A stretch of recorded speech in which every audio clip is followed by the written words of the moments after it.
Bien, dernier moment de cet après-midi, donc avec un panel dans lequel Caroline Torrance ne participera finalement pas parce qu'on a pris un peu de retard à cause de la SNCF et puis pour d'autres raisons. Et du coup, voilà, elle a dû partir. Mais peut-être de toute façon, après la présentation de Sandrine, elle disait quelques idées inspirantes. C'était en tout cas décoiffant.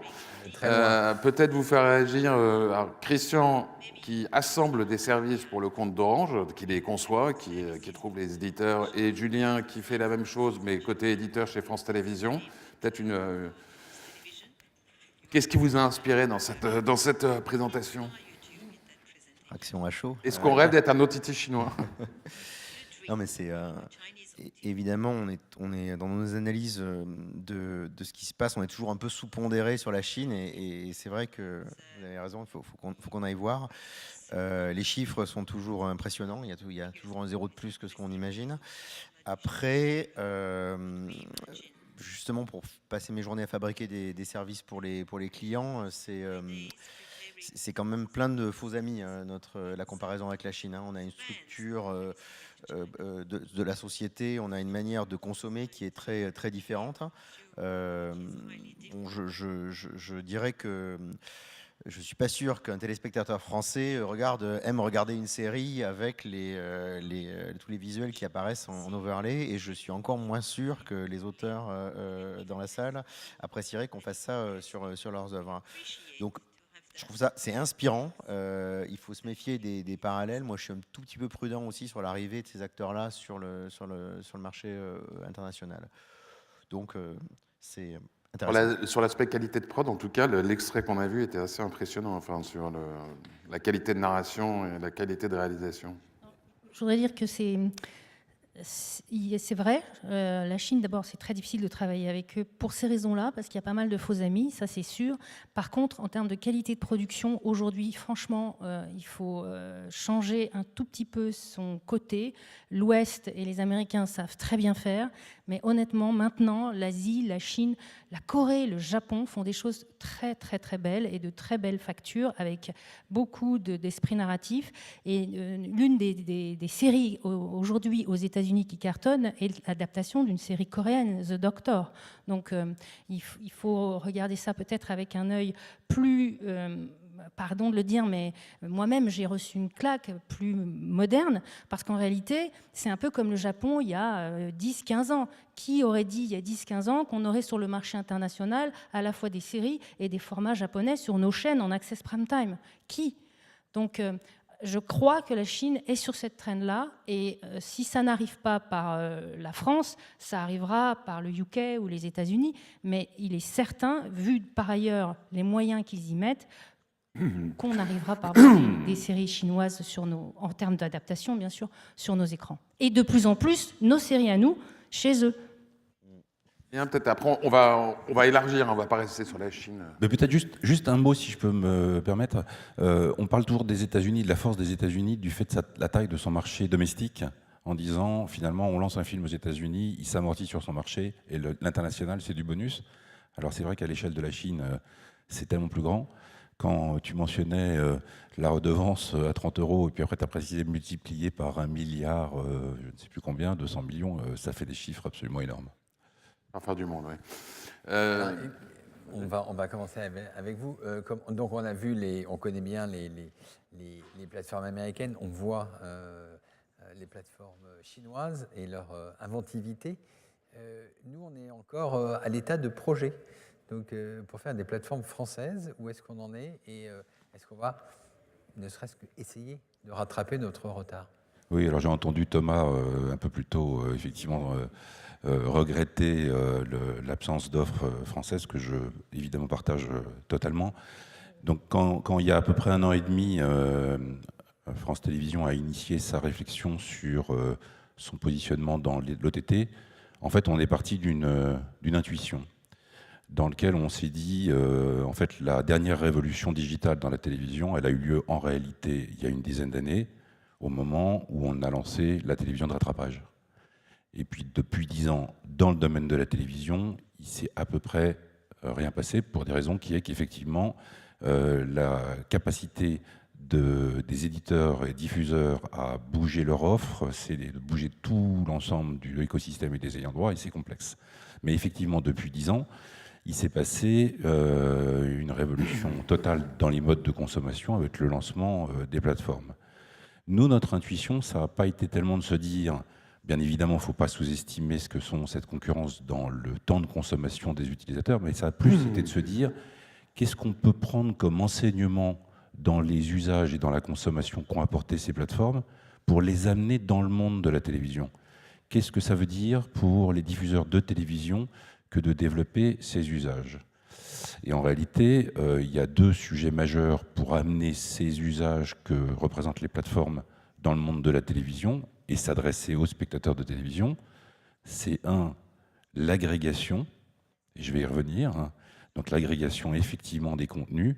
C'est assez anachronique en France aujourd'hui de se dire que quand vous voulez consommer vos replays sur vos chaînes, vous devez aller sur des plateformes toutes indépendantes les unes des autres. Et ce n'est pas du tout la tendance qu'attendent les utilisateurs. Donc ça, c'est un premier volet. Et comme ça a été dit d'ailleurs auparavant, il y a eu de nombreuses réflexions depuis de nombreuses années sur qu'est-ce qui pourrait permettre d'agréger, de créer une plateforme agrégative de contenu et de replay. Et puis ensuite, le deuxième sujet un petit peu plus complexe, c'est de se dire comment on peut élargir les droits, approfondir le catalogue, pour qu'effectivement, on amène ces usages dont les gens ont désormais l'habitude, qui est quand vous consommez une 3e saison de Capitaine Marlowe, vous avez envie d'avoir accès à l'intégralité des épisodes précédents, ou parfois vous avez envie d'avoir accès à des avant-premières avant même leur diffusion.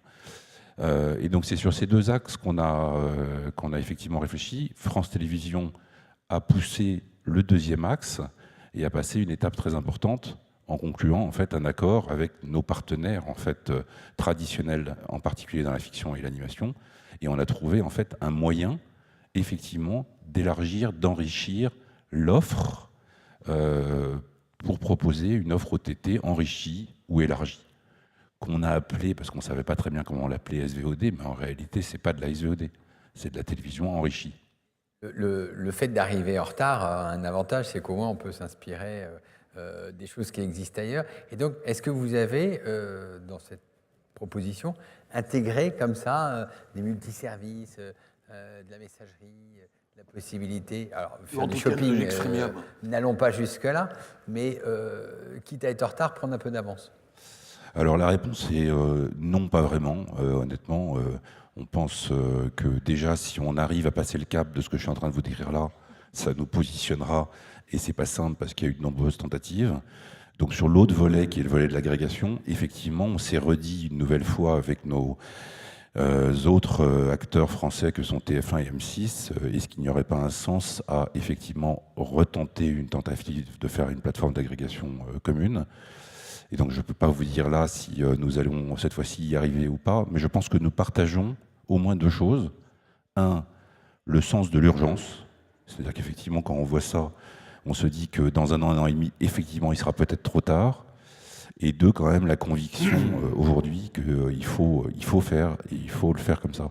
Et donc il y a un calendrier, il y a une échéance, ou pour l'instant on est encore... Je ne peux pas vous donner un calendrier précis, mais on est dans du très court terme.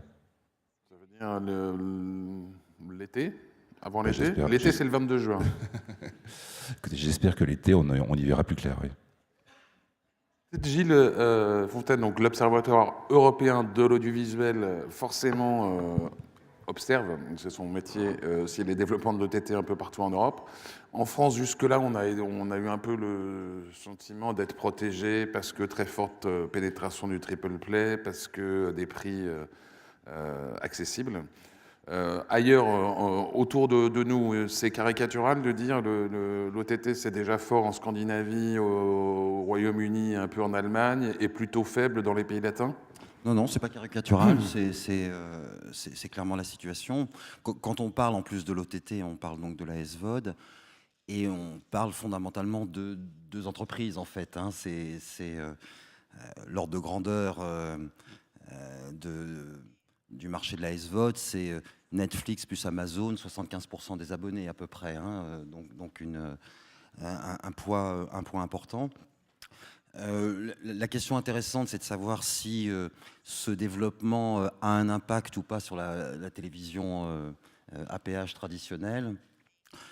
Et évidemment, la situation de la télévision à péage, elle est très variable selon les pays en termes de réseau, en termes de dépenses des consommateurs. Si on est en Italie, on paye plutôt 35 € par mois. Si on est en Allemagne, plutôt 20. Si on est en Bulgarie, on en paye plutôt 5. Donc la complémentarité entre l'OTT et puis la télévision à péage, elle va varier selon les pays. En tout cas, on voit un ralentissement de la télévision à péage à peu près partout. Et effectivement, avec une pression particulière en Scandinavie, là où la pénétration de la SVOD est la plus importante. Donc la dynamique, elle est du côté de la SVOD.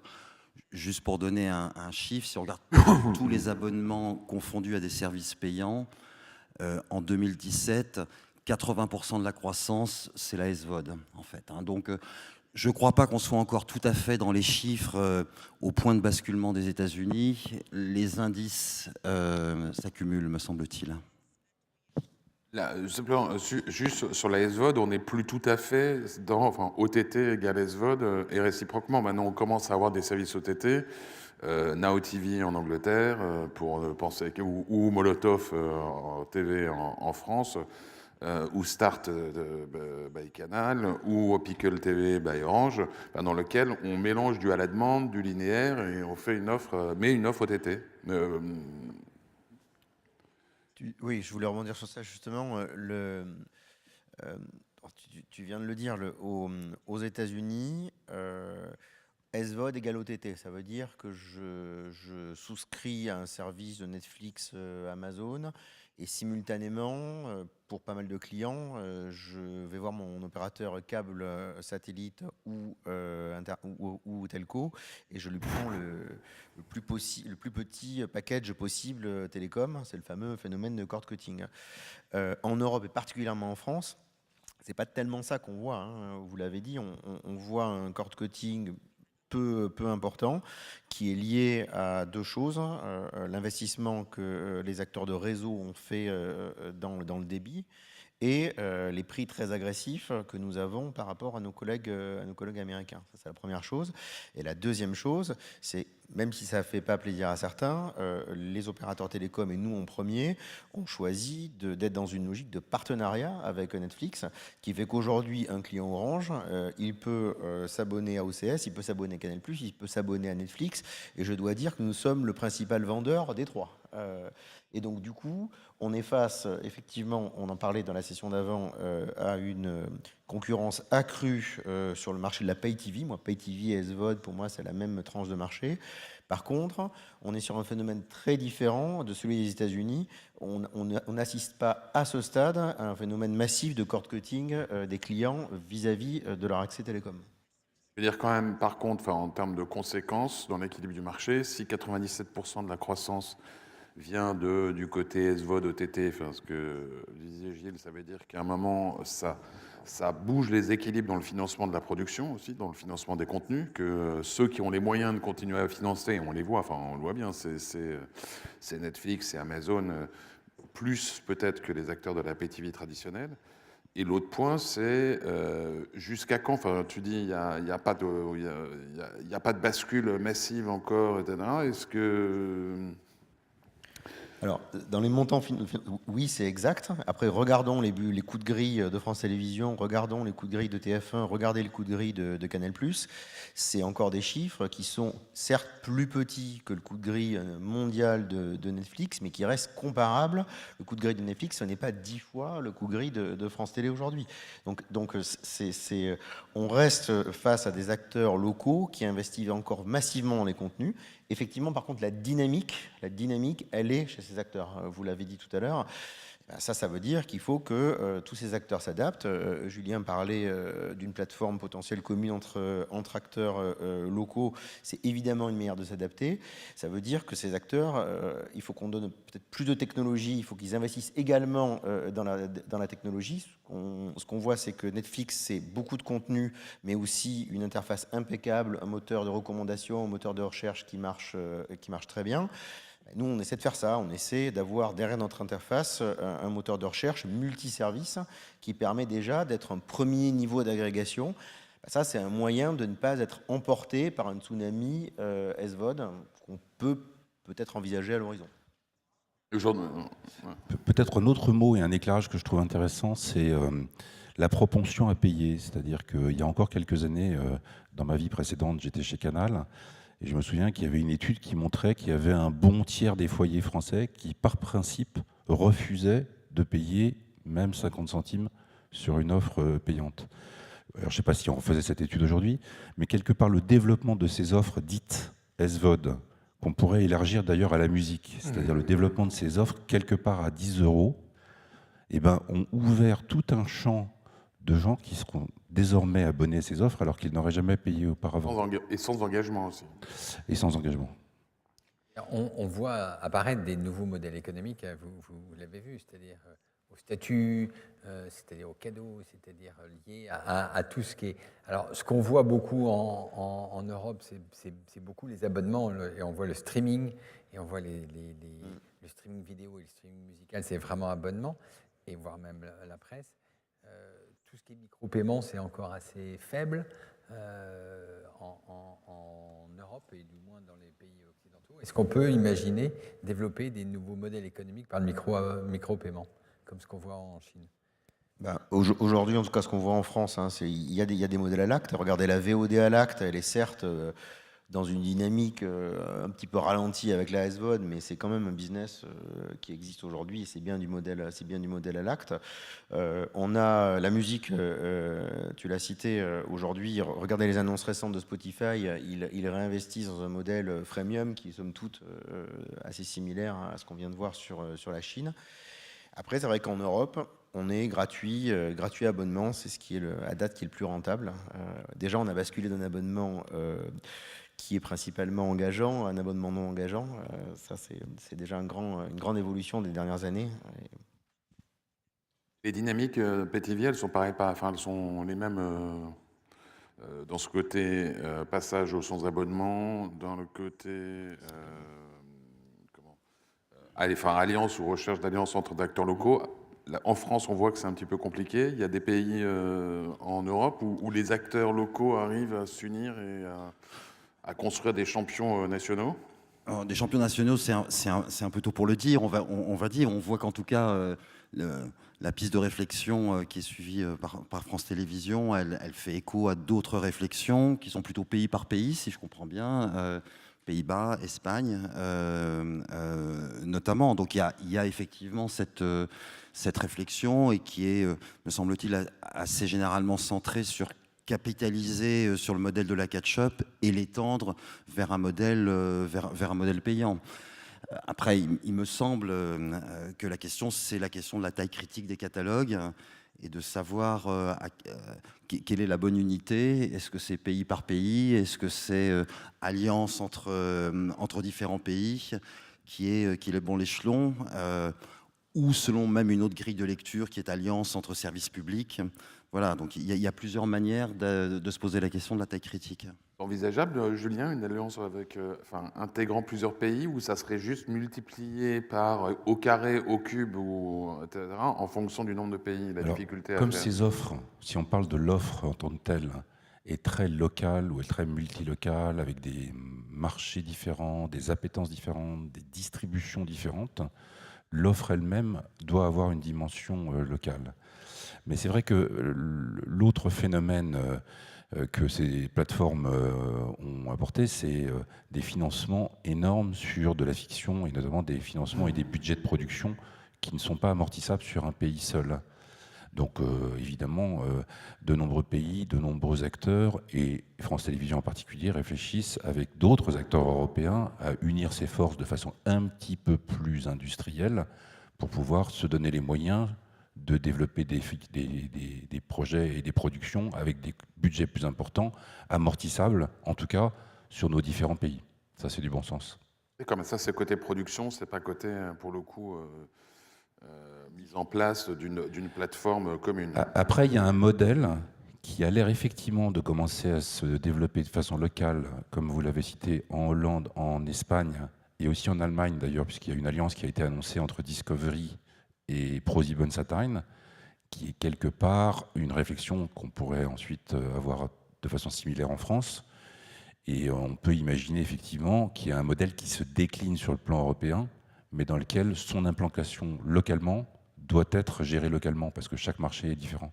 Et c'est quoi le contenu de l'alliance Discovery ProSieben, par exemple? C'est une alliance qui combine alliance de chaînes en clair, agrégation, et ensuite éventuellement enrichissement de l'offre vers du payant. Dans la suite de Magin, non? Dans la plateforme Magin? Au départ, ils ont commencé sur la plateforme ProSieben, mais ça a vocation à être indépendant. Dans l'alliance ou les discussions en cours entre donc France Télévisions et TF1 M6, Orange, on est partie prenante ou... Nous, on serait ravis en tout cas que les différents éditeurs s'entendent pour mettre en place cette plateforme. Donc si à un moment dans le dispositif notre aide est utile, on sera en support de ce sujet. Mais forcément, c'est une alliance entre éditeurs, hein, entre éditeurs du gratuit, entre éditeurs historiques. Donc elle doit venir d'eux et nous, on les aidera dans la mesure du possible. Dans les évolutions, si on repart du point chinois de départ, en gros, ce qu'on y voyait, c'est les OTT, c'est d'abord l'utilisation, disons, de technologies différentes pour distribuer. Ça, c'est le plus classique. Enfin, on passe pas par un réseau managé, une box, etc. Si on regarde du coup sur d'autres écrans, on finance des programmes différemment, donc sans forcément aller être aussi créatif qu'eux. Enfin, en gros, je reviens un peu à la question de départ, qu'est-ce qui est inspirant dans les mouvements chinois, mais dans les skinny bundles américains, dans ce qu'on voit en Scandinavie?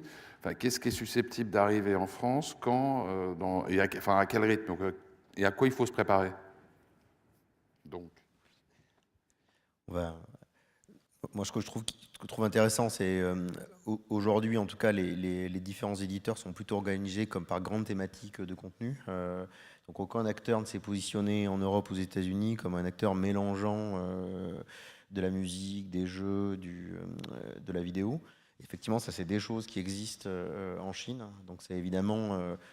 on verra qui jouera ça. Est-ce que ce sera un opérateur télécom? Est-ce qu'il y aura un acteur qui fera... Il y a un premier bundle aux États-Unis. Spotify, exactement. Il y a Hulu Spotify, qui est une alliance commerciale. En tout cas, moi, je crois qu'effectivement, il y a des assemblages assez intéressants à faire en combinant tous ces sujets-là. Donc, nous, on a tout ça sur le décodeur. Deezer. Vous êtes actionnaire de Deezer et vous pourrez... On a Deezer, on a de la presse, on a des jeux vidéo et on a toute la musique, toute la partie vidéo. Et donc, on pourrait combiner tout ça assez simplement dans une offre unique. On y réfléchit. Artificielle, le Jingo? En préparation. Voilà, en tout cas, on essaie d'avoir une interface, un moyen de naviguer dans les contenus et on essaie de les combiner entre eux. Donc ça c'est probablement une des tendances de ce qui pourrait arriver dans les mois et années à venir. Le côté off multi-contenu. Exactement. C'est des choses qui sont fortes déjà ailleurs qu'en France. Moi, je voudrais juste attirer l'attention sur le fait que je crois qu'Amazon est un cas particulier en tant que tel, qui me semble différent des autres plateformes, dans la mesure où il se positionne bien au-delà d'Amazon Prime, leur service concurrent de Netflix. Il me semble qu'on a là un modèle de grand magasin avec un service universel de distribution des contenus, en fait, qui s'adresse à la fois à des chaînes de télévision. Venez placer votre chaîne... les Amazon Channels. Les Amazon Channels, mais dans lequel c'est ouvert. C'est pas tout à fait le même système qu'un packager habituel qui va aller faire choisir ses chaînes. Je peux aller me placer là. C'est évidemment Amazon Prime, je négocie avec des producteurs, mais c'est également la possibilité à un producteur individuel d'aller mettre son contenu sur Amazon et le commercialiser de la manière qu'il veut. Je veux le mettre en gratuit, je veux le mettre en payant. Donc n'importe quel producteur peut dire je joue le rôle d'aller en direct sur Amazon Prime.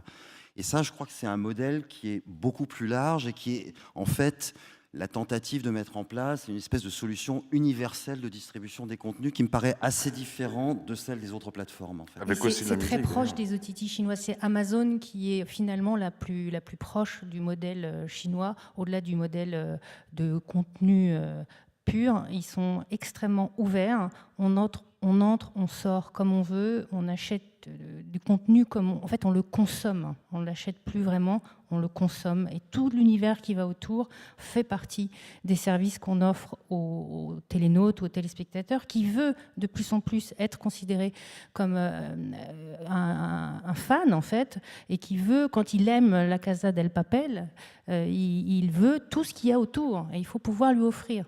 Et je pense que c'est ça la grande tendance des OTT dans l'avenir, c'est de ne pas se focaliser, je suis un peu en contradiction avec le festival, sur les contenus uniquement. C'est très important l'univers qui va autour. Et en même temps, pour repartir sur... Enfin, Pour les revenus, et- en tout cas. Hein, Non, mais pour mentionner en même temps le sujet des assistants vocaux de Jingo, donc par exemple pour Orange, mais pour d'autres, est-ce que ça ne va pas dramatiquement réduire de toute façon le champ des contenus auxquels on s'intéresse? En gros, il y aura les 5-10 marques top of mind qu'on demandera à son assistant vocal de nous jouer en rentrant au domicile. Et puis l'œuvre de hasard, enfin celle qu'on rencontrait en zappant ou dans les mosaïques, finalement, les rencontres seront beaucoup plus rares. Moi, je suis très inquiet, en tout cas, et c'est un point de vue personnel, de l'émergence de plateformes universelles, donc absolues. Regardez les égarements auxquels nous amène la dominance de Google sur la partie search. Je nous souhaite collectivement qu'il n'y ait pas une plateforme universelle de distribution des contenus. Regardons YouTube, il y a quelques années, il y avait cette proposition de dire venez votre contenu payant, gratuit sur YouTube. Ceux d'entre nous qui ont fabriqué ça ont vu le très faible niveau de retour, de redistribution des contenus générés par YouTube vers ces éditeurs-là. Aujourd'hui, moi, Amazon, c'est un modèle qui, je vous le dis, qui m'inquiète beaucoup, puisqu'il il a un côté universel, il a un côté... le business plan est probablement tout à fait ailleurs de celui des contenus. Il a un côté one takes it all, ce qui n'est pas le cas du tout de Netflix, qui quelque part est un acteur qui transforme mais son segment et essaie de faire du business sur son propre segment et être rentable, et l'est d'ailleurs, sur son propre segment. Netflix, c'est un pur player des contenus. Enfin, effectivement, c'est pas Amazon ou Tencent ou Baidu. Et donc on peut s'adapter à un Netflix. On voit bien d'ailleurs Canal+, progressivement adapte ses offres, ses prix, baisse ses prix, crée du sans-engagement. Donc c'est la manière dont Canal+ s'adapte à Netflix. Comment s'adapter à Amazon demain? On y travaille, mais c'est moins évident. Peut-être une remarque supplémentaire justement sur l'adaptabilité des acteurs premium à ce type d'offre, parce que c'est quand même une équation qui est compliquée. Quand vous faites ces offres avec un référentiel de prix qui est à 10 €, et quand vous êtes à peu près dans les grosses géographies, l'acteur premium, qui ont plutôt des offres, on va dire, à 40 €, c'est le cas de Canal en France, c'était le cas de Sky au UK, c'est que le modèle économique est très différent, puisque le modèle économique en pay TV des acteurs premium, c'est d'être généraliste avec du cinéma frais, du sport de grande catégorie. En fait, donc c'est de faire une offre généraliste, premium, avec un modèle économique qu'on connaît, qui est incapable de s'adapter, en revanche, à des offres à 10 ou 20 € même. Hein. Donc je pense que ces offres créent un référentiel de prix auprès du consommateur qui devient maintenant un standard et qui met une pression très très forte aux acteurs premium avec un modèle économique qui est incertain, me semble-t-il. Et en même temps, pour le coup, Netflix, pour rester sur leur cas, a créé suffisamment de force d'exclusivité et donc de préférence de marque pour pouvoir maintenant augmenter ses prix. J'ai regardé sur les 4 dernières années, c'est $1 par année, mais régulièrement. Mais à la fin de l'année, à la fin de la période, ça fait 30% ou de plus, quoi. Ou 40%. On vend un premier niveau d'offre de Canal+, avec à 14,99 €. L'offre la plus chère de Netflix est à 13,99 €. Il n'y a plus qu'1 € d'écart entre l'offre la moins chère de Canal+ et l'offre la plus chère de Netflix. Donc à la fin, Ces acteurs s'adaptent. Je reconnais qu'effectivement, ça suppose aussi probablement une adaptation en amont, avec la différence notable qu'aucun de ces acteurs aujourd'hui ne s'est positionné significativement sur les droits live sportifs, qui restent un driver majeur d'abonnement. On verra de quoi demain sera fait. Oui, enfin pour les droits live, non. Mais effectivement, il commence à y avoir. En Angleterre un peu, mais il n'y a pas eu encore le gros bid d'un acteur. Netflix n'y va pas, Amazon ne peut. Et en tout cas, aujourd'hui, maintenant, disons, l'offre dont vous parliez, Julien, l'offre un peu de référence généraliste, avec y compris de la production fraîche de fiction et éventuellement de cinéma et du sport, c'est Netflix plus Bein, ça fait 25 €. Oui, mais 25 €, du point de vue du consommateur, c'est très différent de 10. Oui, bien sûr. C'est ça que je veux dire. Après, les clients s'abonnent à tout. Enfin, il faut voir, on n'est pas sur des offres télécom où les gens churnent d'une offre à l'autre. Aujourd'hui, ce qu'on voit nous sur nos bases, un fan de série, il s'abonne à OCS qui a l'exclusivité des HBO, il s'abonne à Netflix. C'est pas les mêmes séries. Et en général, vous passez. Alors, quand vous êtes un vrai fan, vous avez les deux. Et puis, si vous êtes un fan moyen, vous passez de l'un à l'autre. Mais en tout cas, il n'y a pas une fidélité totale à ces deux marques. Et c'est ce qu'on voit aux US. Les bases HBO et les bases Netflix sont très, très convergentes. Et le fait qu'il n'y ait plus d'engagement, de durée fixe d'un an, ça, du coup, ça crée beaucoup de fluidité, beaucoup de mouvement, ou finalement pas beaucoup, parce qu'une fois qu'on est installé... Ça crée plus de mouvements que quand on est engagé. Et évidemment, ceux qui ont des offres de très très bonne qualité ont des churns plus bas. Après, ça joue sur le modèle économique. C'est ce que disait Julien, c'est qu'à la fois, il faut avoir des prix plus bas et un churn plus élevé. Et donc, forcément, ça joue sur le PNL final. Oui, juste une remarque, vous serez mieux placé que moi pour répondre, mais il y a une autre variable du modèle économique, c'est pas uniquement ce qui est payé par le consommateur, ce sont les différents étages de distribution aussi, et des coûts de distribution qui sont pris tout au long de la chaîne.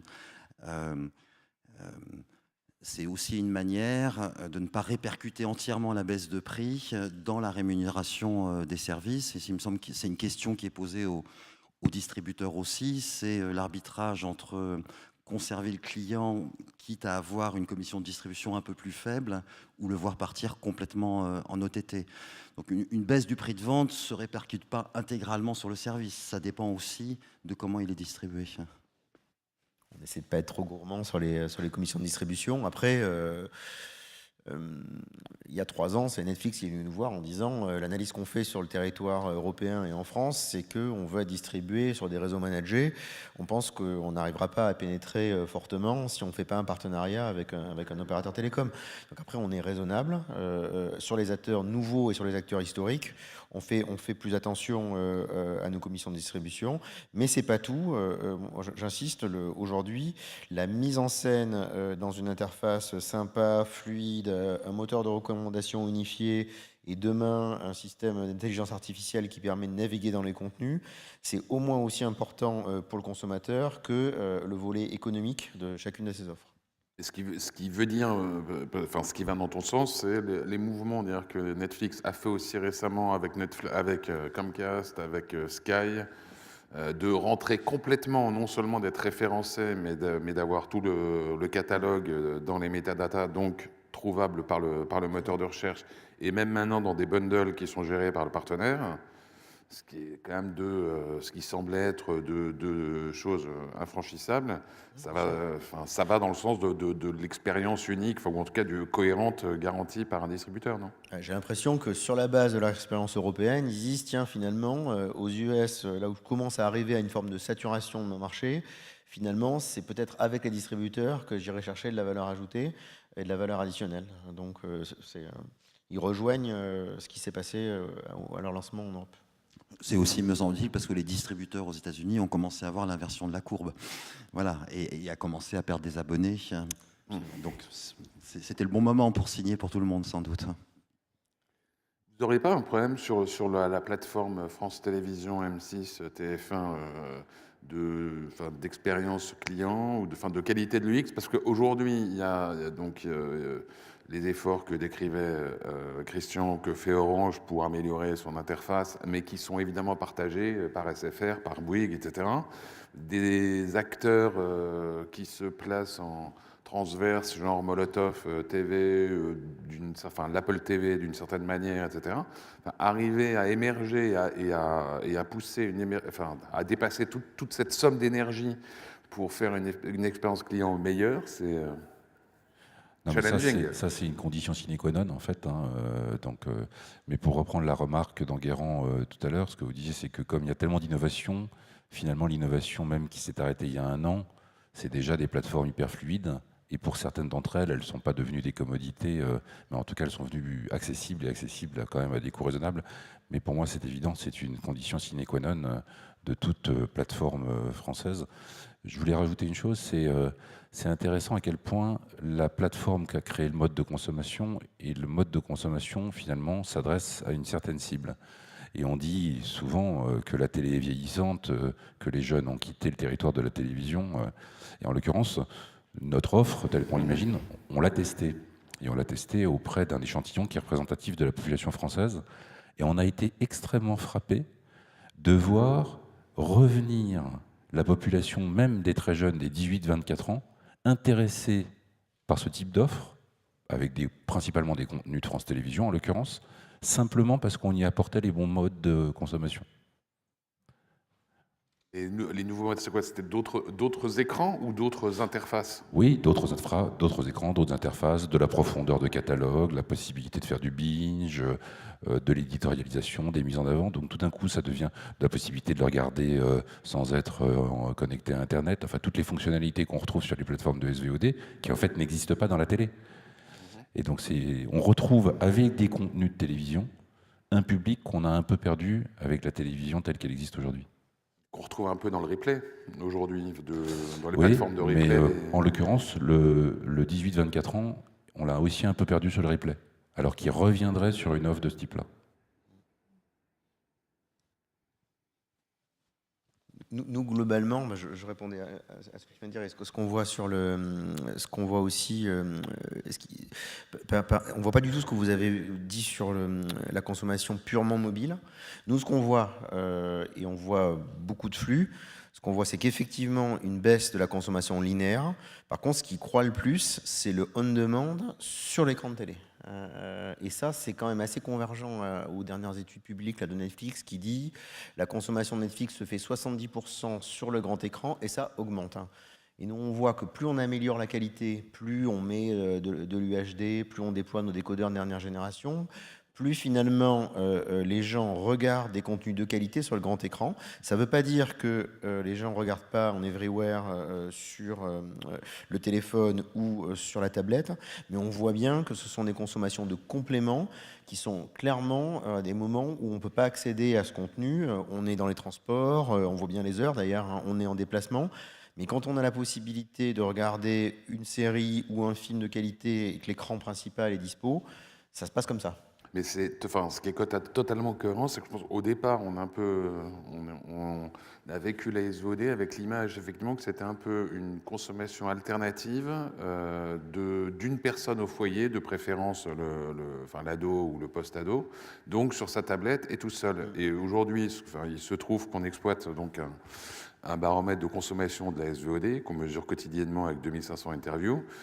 Et on arrive à 65 ou de l'ordre de cette ordre de grandeur-là, marché français de conso de l'SVOD sur la téléviseur et à peu près les mêmes proportions de consommation à plus d'un. Donc ça va à 2, 3, 4. En fait, je pense que ce qu'il faut retenir, c'est que le nombre d'heures de vidéos explose. Vraiment, ça se fait dans un ensemble où le nombre d'heures de télévision linéaire, il a plutôt tendance à baisser. Il y a un nombre d'heures de on-demand sur l'écran de télé qui explose. Et à côté de ça, il y a aussi, en forte croissance, un nombre d'heures de on-demand sur les écrans alternatifs qui augmente aussi. Et tout ça, c'est une somme totale en très forte croissance. Et donc, ce qui veut dire à la fin, puisqu'on va s'acheminer vers le moment de se quitter, mais que les gisements de valeur de la télé payante, qui était un peu le point de départ. Donc, Sandrine nous a montré ce qu'ils étaient en Chine. En Europe, pour un telco, pour un éditeur.